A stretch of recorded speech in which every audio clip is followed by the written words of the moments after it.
Can we get help from little black boxes? The inspiration for this talk tonight came from two newspaper articles which appeared recently in the Sydney Morning Herald and the Daily Telegraph. One was headed, "A Box of Tricks," and the other, "Nothing Out of the Box." The magistrate described the object as a box of nonsense.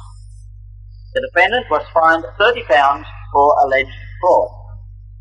Such newspaper reports would ordinarily pass as just another confidence trick, except for the fact that the defendant happened to be a health lecturer and a naturopathic practitioner.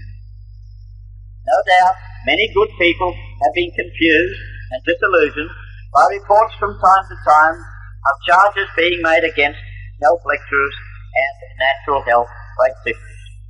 They must often have wondered, what is behind these reports? Are these charges justified? Is there any truth in the claims for these various gadgets and remedies? Before going too far, I think it should be pointed out that the gadget referred to in the newspapers is a radiesthesia machine.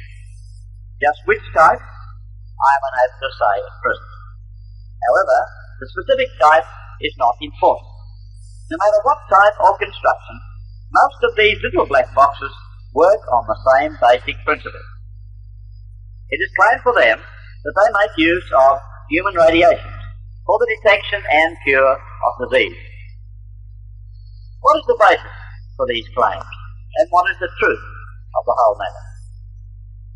The belief in the existence of human radiations goes back for hundreds of years. Hundreds of years ago, we find people using bent twigs of trees or a pendulum bob suspended from a thread to detect radiation. In those days, it was called dowsing and was used mainly to discover underground streams of water or veins of hidden gold. With the advance of science, we have had the action of these simple devices explained to us. With the discovery that all living matter has an electrical action and that it emits radiations, it was only natural to ask whether human beings also emitted radiations. We receive solar radiations from the sun. We get lunar radiations from the moon, terrestrial radiations from the earth, cosmic radiations from the cosmos or outer space. All vegetable matter has radiations, and animals have radiations too. Human beings generate electricity, and in doing so, radiate some of this power. It is true that the radiations from vegetable life and animals is not as strong as those coming from the sun, the star, and the earth. But relatively, in comparison with the size of the object, it is quite powerful. It follows naturally that some people would seek to use these radiations for the restoration of health. As life depends wholly on the radiations we receive, and as the human body is both a receiver and a generator of radiations, it seems logical to assume that it is desirable to maintain these radiations at their maximum efficiency. One of the first to conduct research into radiations and living matter was Baron von Reichenbach. Then came Georges Minkowski. He discovered that life is dependent on radiations and that radiations are an integral part of life. Sun, air, water, earth, the food we eat, and even the thoughts we think are dependent on radiations for their very existence. Being an orthodox scientist, Minkowski reasoned something like this. A patient is sick. The cause of the sickness is a lack of certain radiations. If I feed that patient on these radiations, the patient will get better. Medical science had been doing just that for some years, but without any real lasting effect. Some of the machines feed long waves to the human body. Others use very short waves. Minkowski believed that the reason these machines all lacked something was that they used only certain wavelengths. He reasoned that if all of the wavelengths could be fed into the body, they could create a balance and restore normality. So he devised what he called a multi-wave oscillator for this purpose. In 1909, Albert Abrams, a German doctor, also did research along the same lines, but attempted to use the radiations not from an electrical machine, but from another human body. He called his machine for doing this an oscilloclast. The Abrams electronic reactions were a controversial topic for some years, and with the death of Abrams, his theories largely died out. All the time, the medical doctors were experimenting with electrotherapy in its varied forms. The outsiders were also busy. Several machines based on a similar principle to Abrams were devised. The main point of difference was that where Abrams used percussion to elicit responses from the nervous system of the patient, the new practitioners used a pendulum, which they held over the sick body or even over samples from the sick person. The machines in some cases are very similar to the Abrams oscilloclast. In recent years, it has been called radiesthesia, or sensitivity to radiation. This is a term which covers diagnosis and treatment by means of these little black boxes. One school of thought has merged with an older system of chromotherapy, or colour treatment. But whereas the older system used coloured light, this new method uses a non-luminous method. Many strands of coloured cotton of different colours or discs of paper are used. One is supposed to tune in to the correct colour and simply sit in front of the machine.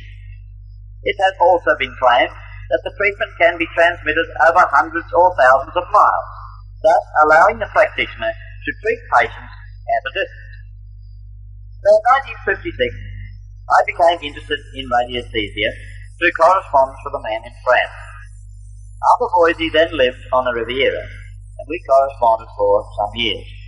I carried out tests designed by Arthur Boise, with the object of trying to determine whether these radiations did in fact exist, and if they did, if they could be used for the cure of disease. Mr. Boise used a simple pendulum to detect the existence and extent of disease. He then attempted to send human radiations to the person designated. There is no question that Mr. Boise could diagnose disease at a distance of some hundreds of thousands of miles. He had never met any of the patients whom he diagnosed, yet he did diagnose them accurately. He claimed that radiations would only take effect on those people living on a completely raw fruit or vegetable diet, and he insisted that they carry out this regimen while he transmitted radiation to them. I carried out the test faithfully and with an open mind. No doubt you are all wondering what happened. Well, the patients all got better. On the surface, this may seem good evidence that human radiations do assist in the restoration of health. This superficial reasoning is, of course, quite wrong. I have taken precautions and conducted the test in such a way as to exclude most errors. While the patients got better, we cannot assume that just because human radiations were being sent, that they can be credited with the cure of disease or restoration of health. All of my patients were being treated by the system of natural healing known as cosmotherapy. Now, cosmotherapy uses all of the forces of nature in a natural way to restore and maintain health, including human radiations. Using this system, my patients all recovered, if they carried out the method faithfully. Using all the methods of diagnosis at my disposal, I could not detect any difference in the results gained by those who allegedly received human radiations from Mr. Boise and those who did not, although his patients did recover. When I reported the results to Mr. Boise, he naturally attributed the credit for their recovery to his radiations, and wrote to me that he was highly delighted with the results. He even told me that he followed the progress of the patients with the pendulum. At the risk of hurting Mr. Boise's feelings, I was bound to tell him that my own patients who had not received radiations had got the same results as his patients. He eventually conceded the point and then countered that I had probably also sent radiations to my patients, and this would account for the parallel results. Since then, I have experimented with the so-called sleep circuit of F.E. Eman. Using very sensitive apparatus, I succeeded in detecting radiations as they pass into and out of my body. There is no doubt that the vital radiations are present in every living body and that they are a basic requirement for healthy living, whether we are conscious of them or not. Some of the naturopathic practitioners today like to feel that they are working scientifically by directing these rays by means of what have been dubbed to a black box. What is the truth about the whole complicated setup? Scientific research workers such as Cryle, Woodruff, Lukowski and Abrams have demonstrated that these radiations do exist, that they are vital to our well-being. There, an incorrect philosophy of life deserted them. They became bogged down in the fruitless search for a machine to do the work of nature. Now, at the risk of being thought dogmatic, I'm going to state positively, there has never been a machine, and there never will be a machine, which will correctly duplicate natural phenomena. We need the vital life forces called radiation. Without them, we die. If they are lacking in quality or quantity, we will have various degrees of ill health. But the remedy is not to replace drugs with unnatural radiations in our search for health, unbalanced, imperfect in quality and quantity, and induced indirectly by means of a machine. These radiations cannot succeed in producing health. We can get all of the radiations we need directly from the sun, the air, the earth, the cosmos, from water, and from food grown naturally in the soil. I have detected these radiations. I have felt them. But let me assure you that the radiations obtained directly from nature are more powerful, more balanced, of better quality, and more effective than anything we get from a little black box. This is the purely physical aspect. There is another aspect, not so widely appreciated.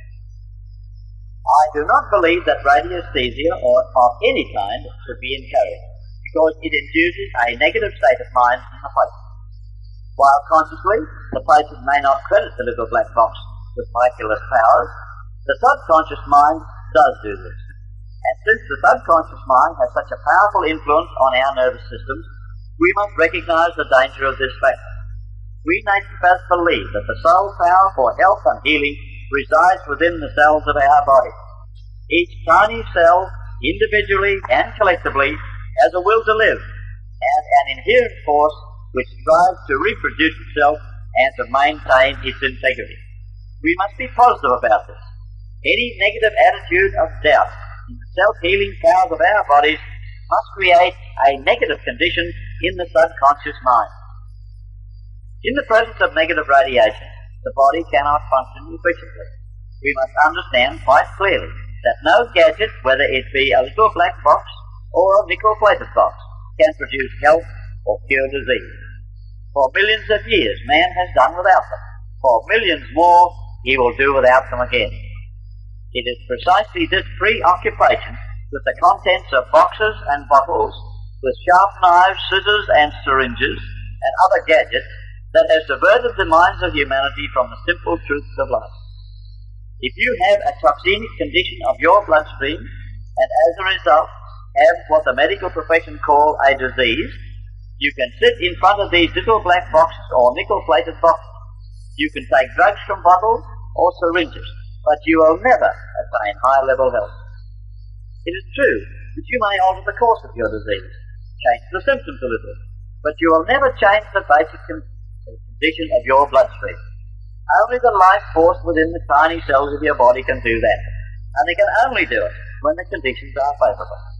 All natural treatments must have as their aim the satisfaction of the basic requirements of the body. The most we can do is to restore normality.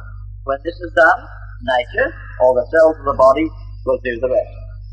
So, in recapitulation, we can recognize that while the people who advocate the use of machines or little black boxes may do so with the highest motives and with the best interests of the patient at heart, yet the basic principles are wrong. Let those who are weak look for these unsteady crutches. Those of us who are destined to lead humanity out of darkness into light must always propagate those teachings which will stand the test of scientific investigation and which will lead man to a better appreciation and consciousness of the facts of life and heaven.